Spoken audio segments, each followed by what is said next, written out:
Hello everyone, आप सबों का द अदर 167 चैनल में फिर से स्वागत है। प्रभु यीशु मसीह के मधुर और मीठे नाम में आप सबों को प्रेम नमस्कार। आशा करता हूँ आप सभी अपने घरों में सुरक्षित और स्वस्थ होंगे। आज का टॉपिक हमने जो लिया है वो है प्रभु हमारे मार्गों को और उजियाला बनाता है।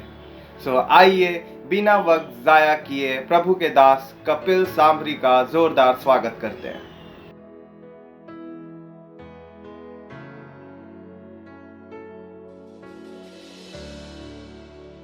नमस्कार दोस्तों, सभी का स्वागत है द यादव 167 में। उम्मीद है आप सब ठीक हो। किसी ने लिखा है कि जिंदगी बहुत सरल है, सिंपल है, पर लोग उसे कॉम्प्लिकेट करते हैं, उसको उलझाते हैं। और आज देखिए, कुछ लास्ट 1-2 दशकों से 10-20 सालों में आप देखते हो कि कितना रैपिड, कितने तेजी से चीज़ें बदल रही है। टेक्नोलॉजी है, लोगों में जो संवाद है, कम्युनिकेशन है, जो टेक्नोलॉजिकल एडवांसमेंट है, मोबाइल टेलीफोनी है, इंटरनेट है, और इतनी सारी चीज़ें। आप बैंकिंग देखिए, आप एप्लीकेशंस देखिए, ये सारी चीज़ें हमें लुभाने की कोशिश करती है, हमें कुछ अच्छी चीज़ें देने की कोशिश करती है, पर उसके साथ साथ हमारी ज़िंदगी को बहुत ही उलझाती है, कॉम्प्लिकेट करती है। और ये सच बात है, अगर आप कुछ भी आज के दिन में इंटरनेट पे सर्च करो तो आप देखोगे कि इंटरनेट नेक्स्ट टाइम आपको बताता है कि आपको क्या खरीदना चाहिए, ये चीज़ देखिए, वो चीज़ देखिए, और अल्टीमेटली हम ऐसी चीज़ें खरीदने में व्यस्त हो जाते हैं जिनसे हमारा कोई मतलब नहीं है। बहुत बार आप देखिए, हम मॉल में जाते हैं और ऐसी चीज़ें खरीदते हैं, हम खरीदने जाते हैं गेहूँ चावल और खरीद के आते हैं कोई साइकिल जो ऐसी पड़ी रहती है, या ऐसे कोई कपड़े जो हमें बहुत सालों के बाद दिखते हैं कि हमने कभी लिए थे, या ऐसी कोई चीज़ है जिनका कोई मतलब नहीं था, पर हमें पता नहीं क्यों वो हमें लुभाई और हमने उन्हें खरीद ली और वो ऐसी पड़ी रही। और इनकी वजह से हमारी लाइफ में एक आजकल बहुत कॉमन वर्ड है जिसे बोलते हैं डिसीजन फटीग। इसका मतलब होता है कि कोई भी निर्णय लेने में हमें एक थकावट महसूस होना, और इसकी वजह से हमारा लाइफ बहुत ही कंफ्यूजिंग हो गया है, बहुत ही उलझन से भर गया है। रोज हम सोचते हैं इतने सारे ढेर सारे कपड़े हैं, ये पहने कि वो पहने, इतने सारे जूते हैं, इतने सारे घड़ियां हैं, गाड़ियां हैं, घर है, और इतने सारे चीज़ें होने के बावजूद हमारी ज़िंदगी में शांति नहीं है। कौन नहीं चाहता कि उसकी ज़िंदगी में शांति हो? कौन नहीं चाहता कि उसकी ज़िंदगी सरल हो, स्पष्ट हो और सॉर्टेड हो, मतलब साफ सुथरी हो? पर बाइबल क्या कहता है? बाइबल कहता है नीति वचन 4:18 में कि जो नेक इंसान है, जो धर्मी इंसान है, उसका जो मार्ग है वो चमकते प्रकाश की तरह है, और वो दिन बर दिन और चमकते जाता है जैसे ही दिन करीब आता है। इसका अनुवाद ये है कि सुबह आप देखिए कि प्रकाश कम होता है जैसे सूरज आता है, और दोपहर को सबसे ज़्यादा प्रकाश होता है, एकदम कड़कती धूप होती है, सब चीज़ें साफ सुथरी दिखती है।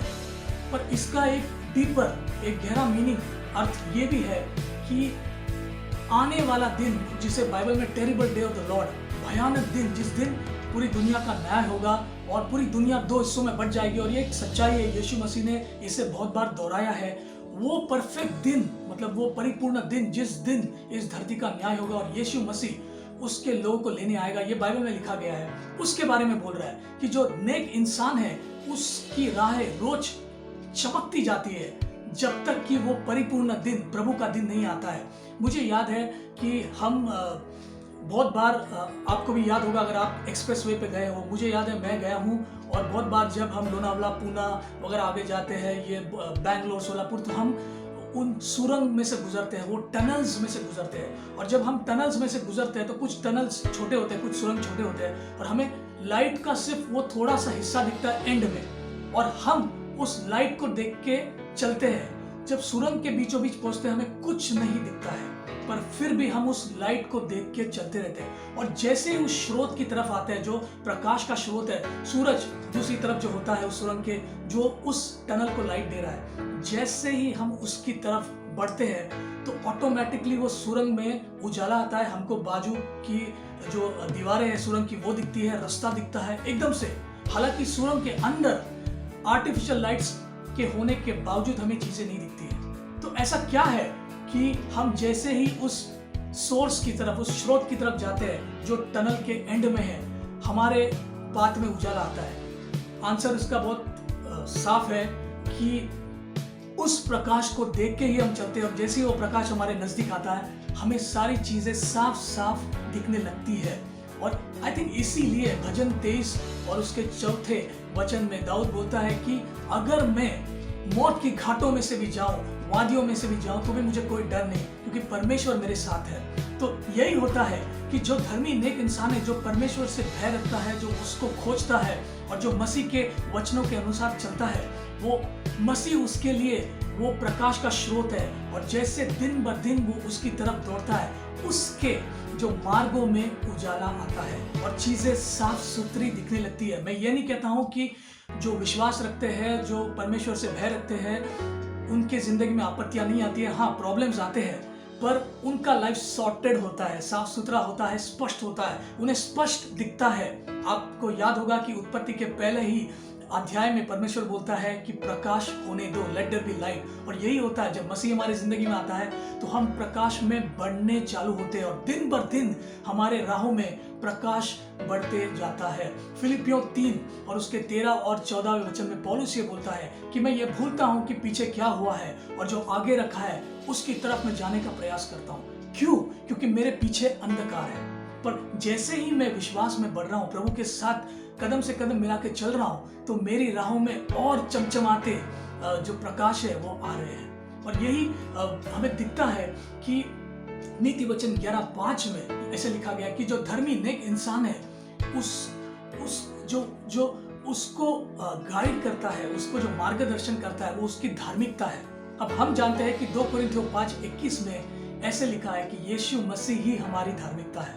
इसीलिए वो सिर्फ टनल के आखिर में वो प्रकाश है, वो नहीं है, वो हमारी मंजिल नहीं है।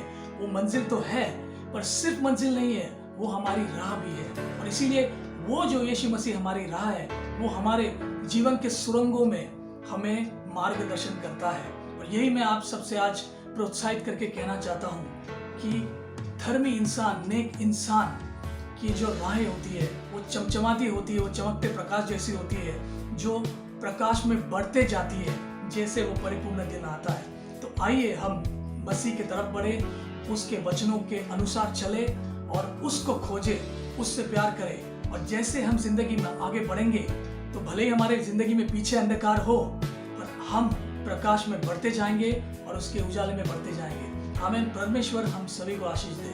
और धन्यवाद आपके इस वक्त के लिए और हमें सुनने के लिए।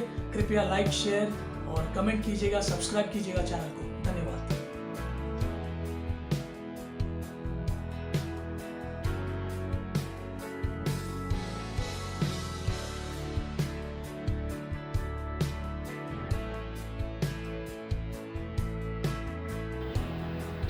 आप सबों का इस मैसेज को सुनने के लिए धन्यवाद। आशा करता हूँ आप सभी इस मैसेज के द्वारा बहुत ही आशीषित हुए होंगे। अगर ये मैसेज आपको पसंद आया हो तो प्लीज़ इस चैनल को लाइक करें, शेयर करें और अपने दोस्तों के साथ मिल के सब्सक्राइब करें। आशा करता हूँ आपका आने वाला सप्ताह आशीषित हो। धन्यवाद।